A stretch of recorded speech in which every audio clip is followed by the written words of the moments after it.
Torej, končno je tukaj prva epizoda, uvodna epizoda, seveda upamo, da uvodna epizoda prvega izmed mnogih podkastov Sport Info MBA, za katero sva se z Blažem Zdravo.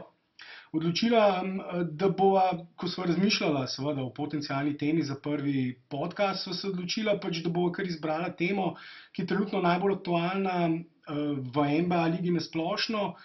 Še bolj pa je aktualna seveda tudi pri slovenskih ljubiteljih MBA košarke, to pa je potencialni trade oziroma menjava Gorana Dragića, ki se po manj kot 2 letih, malce manj kot 2 letih, potem ko je na lastno željo zapustil Phoenix, zopet pojavlja v trade govoricah, tokrat seveda ne ravno na lastno željo.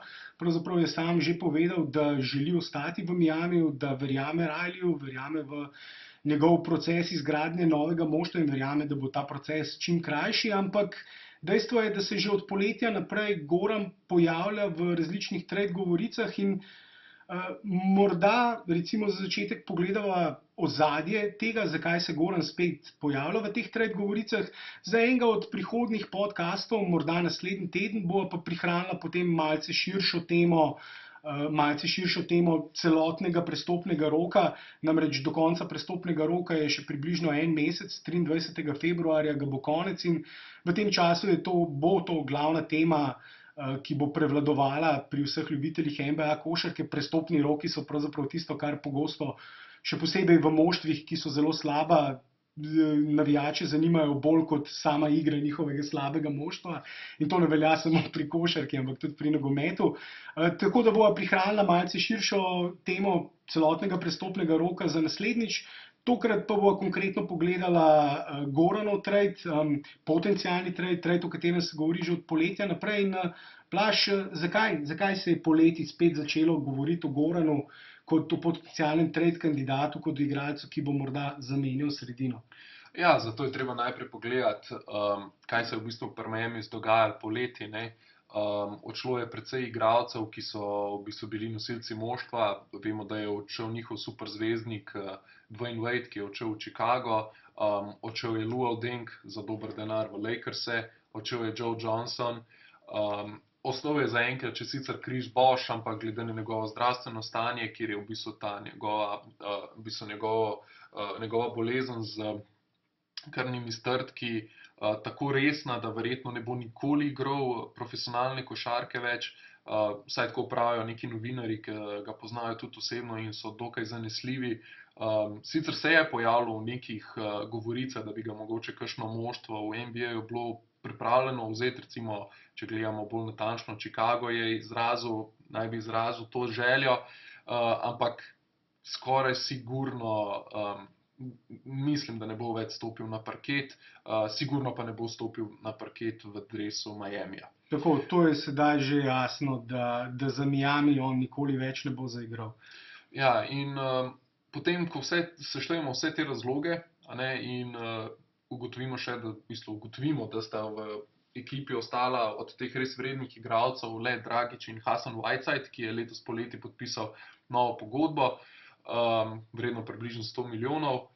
Sicer v ekipi je ostalo tudi pač neko jedro mladih igralcev, Richardson, Johnson, Winslow, ampak dejansko izmed vseh teh ima neko vrednost za trade le Goran Dragić. Tako, poleg Whitesida, ki z Whitesideom, Goran in Whiteside sta v bistvu edina igralca v moštvu, ki imata določeno temo in za katera bi se dali stržiti pik. Riley je pa seveda izrazil že željo, da si želijo dobiti še en pik. Potem, ko je on povedal, da je njihov cilj, da poleg svojega pika, ki ga želijo unovčiti, čim višjega pika upajo, do katerega bojo seveda prišli s čim večjim številom porazov, želijo dobiti še en visok pik na letošnjem draftu, ki naj bi bil izjemen in v katerem naj bi bilo nekaj igralcev, ki so lahko game changerji, ki lahko spremenijo pot tvoje franšize.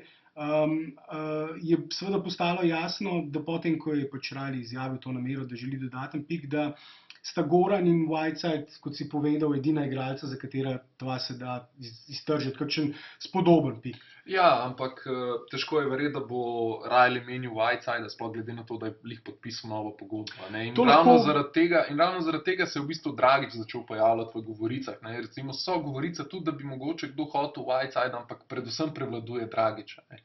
Ja, dejansko na začetku sezone se takoj po tisti izjavi, ki jo je dal, v kateri so govorila, ki jo je dal Riley, je takoj seveda si je luč posvetila na Gorana kot tistega glavnega kandidata za trade. Zdaj, pred kratkim so prišli iz virov blizu Miamijevega vodstva neki določeni namigi, da so pravzaprav na voljo vsi igralci, da so se pripravljeni pogovarjati o vseh, tudi o Whitesideu, in da so za pravo ceno pripravljeni menjati vse igralce. Ampak še vedno stoji pač dejstvo, da najvišjo ceno v tej postavi imata Goran in Whiteside, ker ravno začetek te sezone je pokazal, da to mlado jedro, ki si ga omenil, se pravi Johnson, Richardson in Winslow, še ni pripravljeno na tiste največje napore, še ni dovolj dobro, da bi lahko recimo nosilo neko konkurenčno ekipo, ki bi se vsaj borila za končnico, in da glede na to, kaj smo do zdaj videli, da recimo Winslow in Richardson morda tudi nikoli ne bosta taka igralca. To je sicer zelo zgodaj, še ugibamo, ampak začetek njune sezone, zdaj na eno strani treba seveda dati poškodbe, s katerimi sta imela ogromno težav, ampak tudi če vzamemo te poškodbe, to morda nista igralca, na katerih bi se dalo graditi. Johnson pa seveda že ima precej visoko pogodbo, zaradi katere ga pa tudi precej težko tradejo. Obenem je pa še Johnson edini igralec v Miamiju, ki je letos poleti podpisal pogodbo in ki ima pravico veta. In ga niti ne morejo tradati brez njegove privolitve. Zaradi tega je seveda edina dva, kot si omenil, ki imata dovolj visoko ceno, obenem pa še podpisane dolgoročne pogodbe, kar je tudi zelo pomembno, če ti menjaš igralca. Sta seveda Whiteside in Dragić. Dragić je pa tisti, za katerega je pa ogromno klubov že izrazilo zanimanje. Namreč liga NBA košarka gre v smer stran od visokih igralcev, vedno bolj je orientirana k hitri igri, vedno večjo vlogo igrajo zunanji igralci, branilci, raznovrstni igralci, raznovrstna krila, ki lahko zapolnijo več položajev, ki lahko recimo v small ball košarki igrajo celo centra, lahko igrajo na štirki, obenem pa če je potrebno odigrati na zunanjih položajih. In te klasični centri, kot je recimo Whiteside, ki nimajo dobrega meta od daleč, ki nimajo meta od zunaj, ki ne morejo recimo pokriti manjše igralce po bloku, taki centri izgubljajo na ceni in dejansko je tukaj pač Goran tisti edini igralec, ki res visoko ceno drži. In mogoče lahko pogledava, katere ekipe so tiste, ker govorijo pač o tem, da je veliko interesa za njega. Kje pa je zdaj ta interes? Recimo, en izmed interesantnih v bistvu teh ekip, ki so zainteresirane, je Orlando, ki je tudi poslal že konkretno ponudbo, in sicer Vučevića in prvi nabor na draftu. Potem recimo Filadelfija ima dovolj pikov in dovolj pač bi imela tudi kakšnega igralca, ki bi ga lahko bila pripravljena poslati v Miami.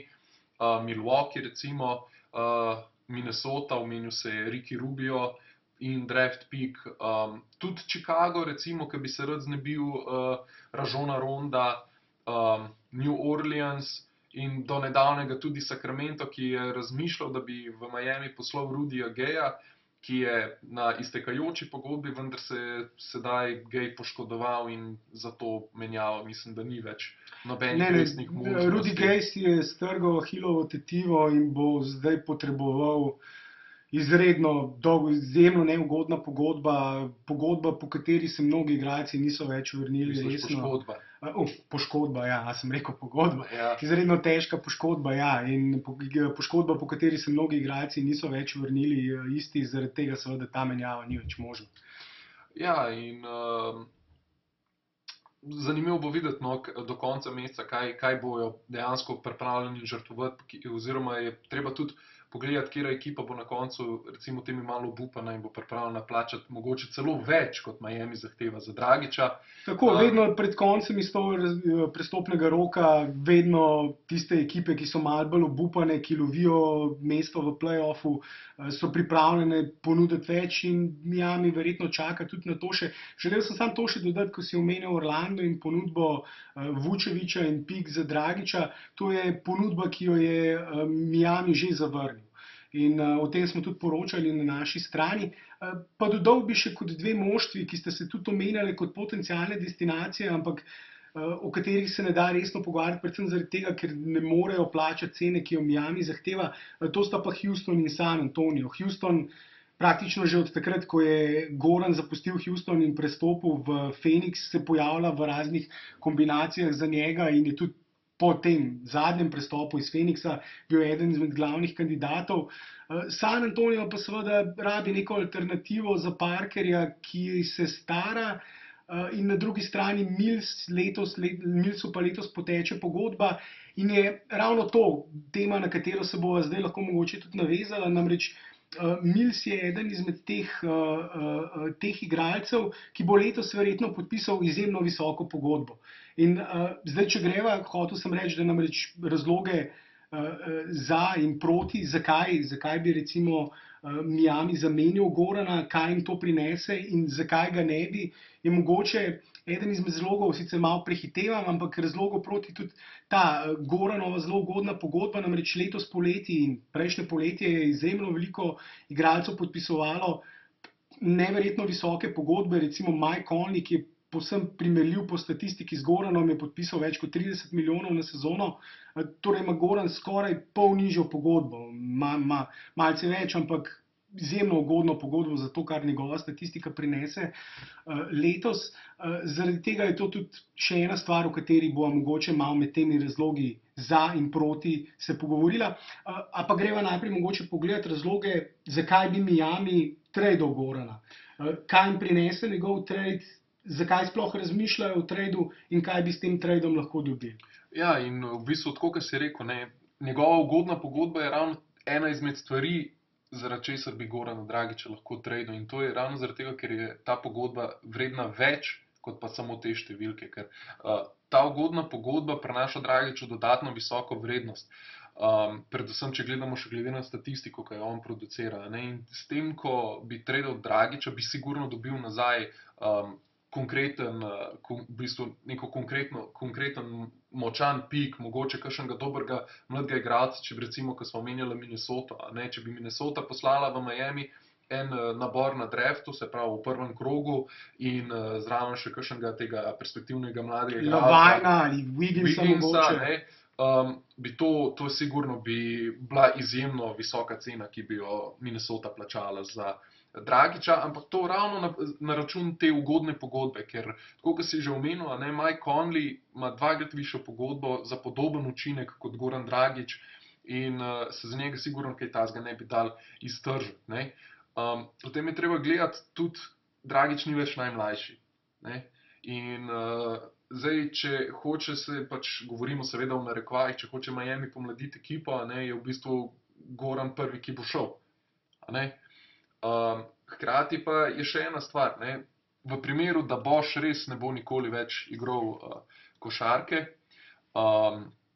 pomeni, da bojo naslednjo sezono oziroma naslednjo, se pravi to poletje, imeli ta pogodba njegova in bo šla v salary cap nazaj, se pravi bo imel teh dodatnih približno 30 milijonov, nekaj takega bo imel dodatnih za razpolago z igralci in če recimo Dragića zamenjajo za nekoga, ki je na iztekajoči pogodbi, kot so prej omenila Geja, do česar sedaj verjetno ne bo prišlo, bi potem lahko imel Miami naslednjo poletje približno 60 milijonov spacea za podpis novih prostih igralcev. Je pa še nekaj treba vedeti, da Dragić je v bistvu dela v nasprotju s tem, kar želi Riley in vedno na vsaki tekmi vemo, da da vse od sebe, ker to je Dragić vedno bil tak. In recimo že na zadnjih 2 tekmah je on proti Dallasu in Houstonu je v bistvu bil glavni motor ekipe in glavni, ki je v bistvu prinesel zmago Miamiju in če njega tradajo, si bo Miami sigurno zagotovil top 3 nabor na draftu, ker ta ekipa, pač v bistvu ta ekipa, ki bo ostala brez Dragića, nimajo recimo potem druge opcije na playu, ne, Richardson pa Johnson, mogoče lahko pokrivati, ampak to ni to, kar bi... Ali pa Waiters, ki je pa verjetno še slabša opcija. Ja, in sigurno v bistvu te opcije na playu potem ne bi bile sposobne. Nimajo nobene resne alternative. Nobene resne alternative in posledično sigurno jim top 3 naborne uide, ker dvomim, da bi bila to mlado jedro sposobno, bomo rekli, dobiti več tekem, kot jih potrebujejo, zato da bojo pač... Tako, še posebej, če nazaj dobijo še kakšnega mladega perspektivnega igralca, recimo, ki še ni izdelan,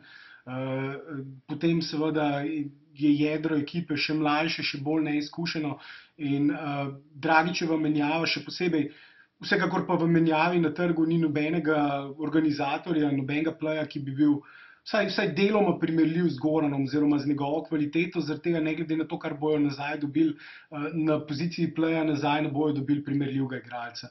In to seveda pomeni v današnji ligi, v ligi, kjer brez dobrega igralca na položaju organizatorja ne moreš resno računati ne na končnico, ne moreš resno računati na neko dvoštevilčno število zmag, je seveda jasno, da bodo imeli zagotovljen visok pik, če Gorana tradajo. In to je mogoče tudi tisti razlog, zaradi katerega recimo zdaj te zadnje 2 zmagi morda lahko O'Reillyja še hitreje popeljejo v to smer, da Gorana trada. Recimo, sicer nekako se zdi povsem kontraproduktivno, da Goran bolje, ko igra, ampak ravno s tem, ko on igra odlično in bolje, ko igra, višja njegova cena, več so pripravljeni klubi ponuditi, če ob tem Miami še zmaguje, je seveda verjetnost za njegovo menjavo lahko potem še večja, zaradi tega, ker je to edini način, da preprečiš vse te zmage, razen seveda, če ga ne vzame O'Reilly v slačilnico, mu pokaže vse one prstane na roki in mu reče, poglej Goran, ti boš poškodovan naslednje 2 meseca. Tako da vemo, da je Gorana že prepričal na nek način in po vseh izjavah, ki jih recimo slišimo od Gorana, Goran verjame O'Reillyju. On verjame v to, da bo O'Reilly hitro sestavil novo ekipo, hoče ostati v Miamiju. Tako da to je mogoče ena stvar, sicer ne bova zdaj izgubljala preveč časa s tem, ampak ne bi bili zelo presenečeni, če bi mogoče Goran ostal v Miamiju, ampak zadnji mesec sezone bil poškodovan zaradi mogoče, ne vem, nekih nedefiniranih bolečin v enem od sklepov ali kaj podobnega. Ampak ja, zdaj so pogledali razloge zakaj recimo, kaj Miamiju prinese menjava, ampak kaj jim pa prinese recimo, če obdržijo Gorana, če ostane v klubu, a jim to tudi prinese kaj pozitivnega. Vemo, da Miami namreč je zdaj na tej poziciji, kjer morajo na novo graditi ekipo. Nimajo druge izbire kot to, da grejo v prenovo. Edino vprašanje je zdaj, a želijo narediti hitro prenovo, ali želijo čakati leta in leta in seveda preko izborov na naboru mladih igralcev, graditi neko novo ekipo, ki bo konkurenčna šele čez recimo 3-4 leta. In tukaj seveda recimo, če želijo pač na hitro zgraditi novo ekipo, potem verjetno Gorana potrebujejo v moštvu. Kaj misliš? Ja, pač ravno zaradi tega, ker če hočejo nek hiter reset, recimo banalen primer rečemo, poleti mislim, da sta Blake Griffin je na voljo kot prost igralec, Gordon Hayward je na voljo kot prost igralec, zdaj govorimo hipotetično, in če bi hotel nek hiter rebuild, potem obdržiš Dragića, mu zraven poleti priključiš še Griffina in pa Haywarda. To bi bil recimo idealen scenarij. In imaš zelo hiter konkurenčno ekipo. Si rekel Griffita ali Griffina? Griffina. Okay. Ja. Imaš dejansko zelo hiter konkurenčno ekipo. In ravno to bi bil en izmed glavnih razlogov, zakaj Dragića obdržati. Hkrati pa je treba vedeti tudi, ravno kot smo govorili, ko se že vrtivo okoli teh pogodb, in ravno spet pridemo do tega, da Dragićeva pogodba je izjemno ugodna. Takšnega branilca oziroma organizatorja igre, kot je pač Dragić, za to ceno ne bodo dobili. Recimo Jrue Holiday, ki bo pač letos podpisoval tudi novo pogodbo poleti, ima letos, mislim, da približno za 5% slabši met od Dragića, a ne. In bo sigurno podpisal višjo pogodbo, kot pa ima Ja, ne, trenutno mislim, da Dragić. definitivno gre za slabšega igralca, ne vem, 5 točk manj povprečje na tekmo, nekaj približno isto sta pri podajah in skokih, ampak vsekakor mislim, da je splošno sprejemljivo precej slabši igralec, ampak tako kot praviš, ja, on bo zagotovo letos poleti, ko bo cap oziroma proračun NBA moštev eksplodiral tam nekje do $110 milijonov, podpisal verjetno ne ravno pogodbo tako kot Mike Conley, ki je dobil preko 30 milijonov na sezono, ampak recimo bo dobil, povsem možno se lahko zgodi, da bo dobil recimo okoli 20 milijonov na sezono. Take so namreč cene v ligi za top 15 organizatorja, recimo da Jrue Holiday je tam nekje na robu 15-terice, se drži nekje te pozicije, je recimo taka cena trenutno v ligi, kjer so, ja, najvišjo ceno imajo dejansko organizatorji in seveda visoki piki. In tako kot si rekel, če želijo narediti, to je zelo dobra točka in poanta, da če želijo narediti hiter rebuild, potem Gorana dejansko rabijo v moštvu. Potem brez njega, namreč ti letos poleti na draftu izbereš po vseh predvidevanjih med najboljšimi 5 igralci, ki bodo letos na voljo na draftu, so 3 organizatorji. In med najboljšimi 3 sta 2 organizatorja. In po vsej verjetnosti, če boš končal s top 5 pikom, kar Miami vsekakor bo, zdaj ali z Goranovo menjavo ali njegovo poškodbo v navednicah, bo imel na koncu top pik, to je njihov glavni cilj letos. Vsekakor bojo poleti potem verjetno izbrali organizatorja. In zdaj, če ti pripelješ enega novega organizatorja, mladega organizatorja, izkušnje govorijo, zgodovina nas uči, da 19-letni pleji še dolgo časa niso pripravljeni voditi konkurenčno ekipo v končnico ene izmed konferenc.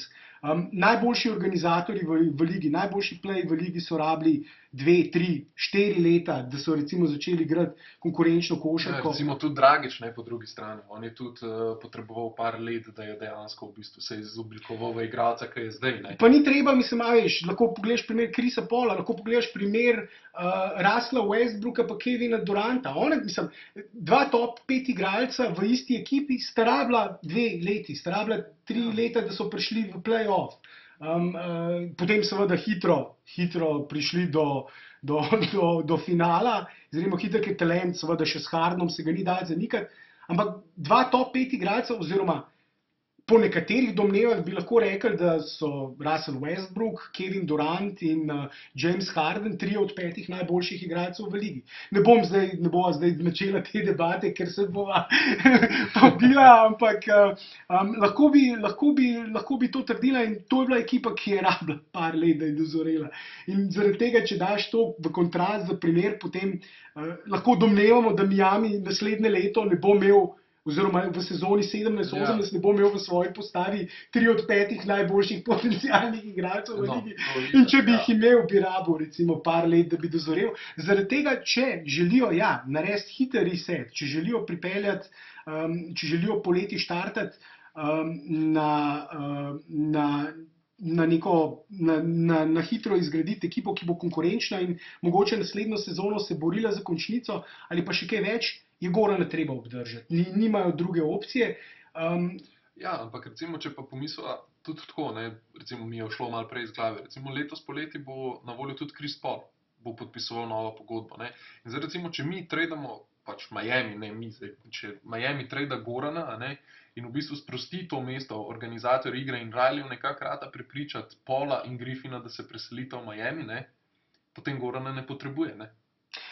To je vsekakor eno, to si zdaj recimo eden izmed teh razlogov, zakaj bi ga tradali, ampak Ja, bodimo realni. Zdaj Paul in Griffin ne bosta prišla v ekipo, kjer bo edini resen igralec, na katerega lahko računata Hassan Whiteside. Vem, pa govoriva hipotetično, ne, recimo. To je res, ampak ravno to je recimo ena stvar, na katero je treba tudi pomisliti, kdo bo na voljo. Po vsej verjetnosti, ko smo recimo gledali seznam igralcev, ki bojo na voljo, bojo prosti igralci to poletje zdajle, je povsem možno, da bo recimo tistih prvih 5-6 najboljših igralcev vseh ostalo v matičnih klubih.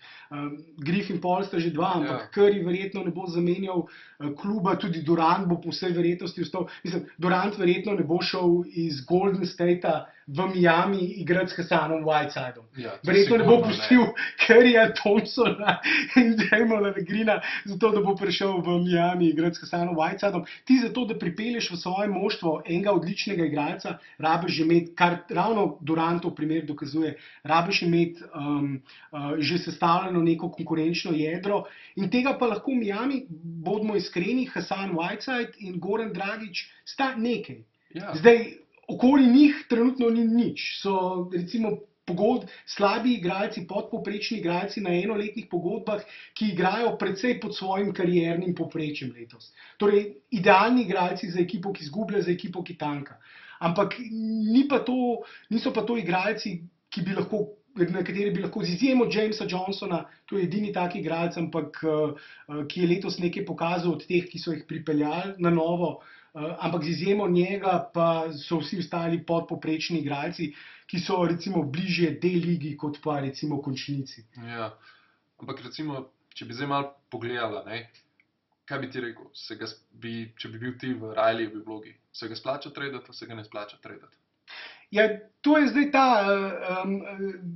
kura ali jajce vprašanje, okoli katerega so se recimo zdaj celoten podcast vrtela in sicer, če ga obdržijo, ali Riley hoče hiter reset ali hoče dolg rebuild.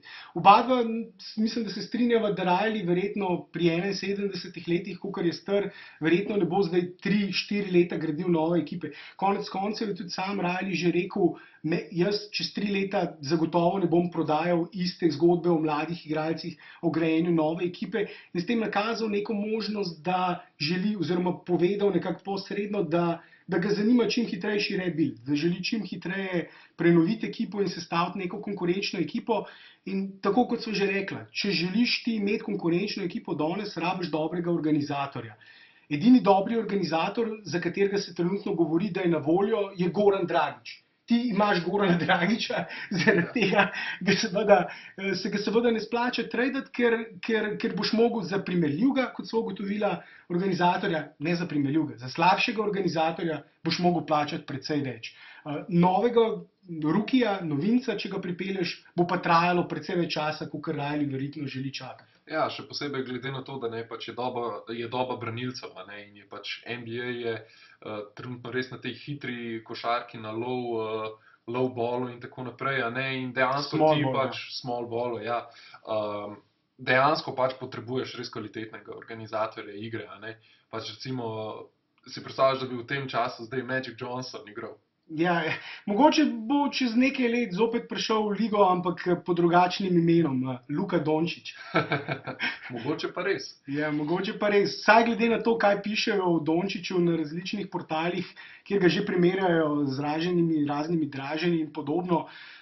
Ja, ne vem, ni dvakrat za reči, ampak Luka Dončić je ena tema, ki jo bo verjetno tudi morala prihraniti za katerega od prihodnjih podcastov. Vidim, da recimo želela sva ostati tam nekje pod pol ure, in se že bližava tej oznaki, da ne bova predolga za prvi podcast. Zato mogoče najbolj, da zaključiva tokrat počasi in tako kot so rekli, za naslednjič morda verjetno si bo vzela za temo na splošno vse trade v ligi NBA, prestopni rok, kateri igralci se omenjajo in med tistimi, ki bodo morda zamenjali sredine in malo na širše pogledala, kaj recimo te igralci lahko prinesejo novim klubom. Dončić je tudi še ena tema, katere se morava lotiti. Sicer ni ravno konkretno NBA tema, ampak je pa Luka že med top 3 draft prospekti za naslednje leto. Leto se nam reče premlad, da bi se prijavil na draft, naslednje leto se bo lahko prvič prijavil in je tudi ena tema, o kateri se bova morala posneti nek podcast. Ampak za danes je pa verjetno to, mogoče še kaj boš povedal, Blaž?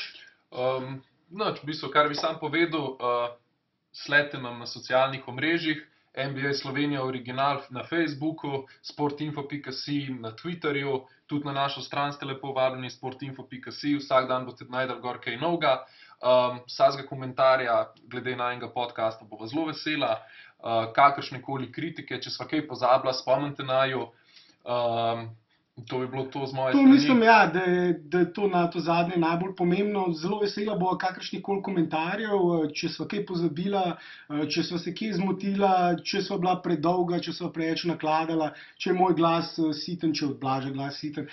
Karkoli bo seveda, vsaka konstruktivna kritika bo dobrodošla, čeprav glasa se nažalost ne moreva spremeniti, ampak ostale stvari se pa morda lahko upajva, da bo z vaja dela mojstra, vsaj tako mene že od malega učijo in upajo, da bo z vajo vedno boljša in da bo ta podcast nekaj, kar se bo vam splačalo poslušati. Zato verjetno najbolj, da zaključiva in vsem še naprej zaželiva lep dan, večer, spanje, glede na to, v kateri uri seveda poslušate podcast. Iz moje strani in Z moje strani lepo se imejte. lep pozdrav, živa.